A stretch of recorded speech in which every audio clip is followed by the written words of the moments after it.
one of the chief secretaries of the department in that way. All right, Senator Risch. Thank you, Mr. Chairman. I missed it if you did. Did you give us any timetable for when you might be looking at trying to get back into Kiev, or particularly starting the process? We're starting the process to look at it now, Senator. And the Secretary would like us to get in there this month. That's a good goal, at least. I spoke briefly about the issue in Beijing with our people there and being in what they call the fever prisons there. What can you tell us about that?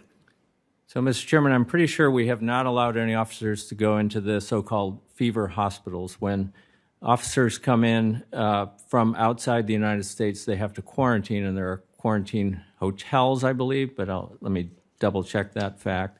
But we have objected to the possibility that people who are already stationed in China, if they test positive, going into a fever hospital. There was a threat at one point a few months ago where an officer might be separated from their child because the child tested positive. So we have made that clear to the government of the People's Republic that that is not acceptable to us. We're now on ordered departure status in Shanghai because of the lockdown. A number of officers were having challenges with that, so we've skinnied down substantially because of that. And it's something Ambassador Burns is watching very closely. I know Undersecretary Bass just talked to him about it last night because you can see the reports of Beijing where they're imposing more testing requirements right now. I have been informed that there have been U.S. personnel that have been forced into fever hospitals. You might want to check on that. And if that's the case, it probably ought to be revisited what's happening. So that's the information I have. If years that was not my information, Senator, but I'll double check. I hope you'll check on that for me. I would appreciate that. One of the issues that it's been reoccurring with me for some time is getting. I understand there's a level of risk always in everything that's done. Obviously, you want to reduce the risk as much as possible, but reducing it has really impeded our people from getting out more than what I think that they should. And I've been complaining about this for some time. Is there any thought at all about revisiting the policies in that regard?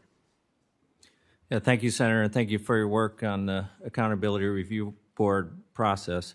It's definitely something we are working on, and under Secretary Bass, before he was confirmed in a temporary assignment where he looked at this very issue with a retired diplomatic security officer. And so I'd say a couple of things about it. One, we have in statute some security standards that were put in place. I confess I worked on them in the late 90s after the East Africa bombing that imposed pretty rigid standards for our facilities in terms of what we need from setback from the street and the size of the walls around the complex, et cetera.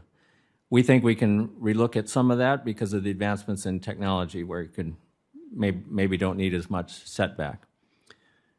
We have tried to encourage people, and we've put out risk principles that had been looked at last fall, and in the fall of 2020 by the last team, and we revalidated them, and I sent out a workforce message calling everyone's attention to it.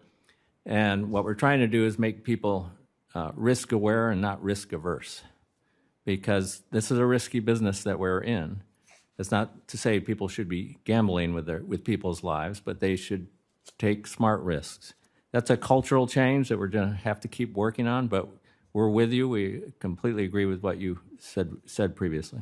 Well, thanks. I appreciate that. And just to be clear, I'm not complaining at all about the review of the thickness of the walls, setbacks, and that sort of thing. I think that's a job for somebody who has clear expertise in that area. What I'm talking about more is the restrictions on movement of personnel. I can tell you that out there amongst the community, the belief is that we're under the most restrictive regulations and constraints that there are for diplomats from various countries.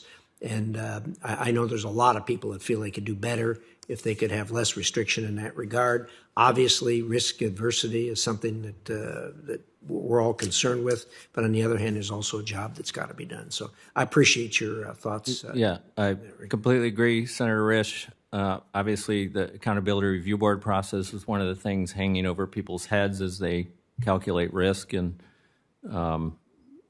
other investigations that have occurred in the past tend to make people a little more risk averse. So we appreciate your encouraging us in this respect. Thank you. Thank you for your service. Thank you, Mr. Chairman. Senator Coons. Thank you, Mr. Chairman. Happy birthday to Ranking Member Risch. And thank you, Mr. Chairman, for once again gracing us with your musical talents. You literally have the nicest voice in the entire Senate, and that you used it today to celebrate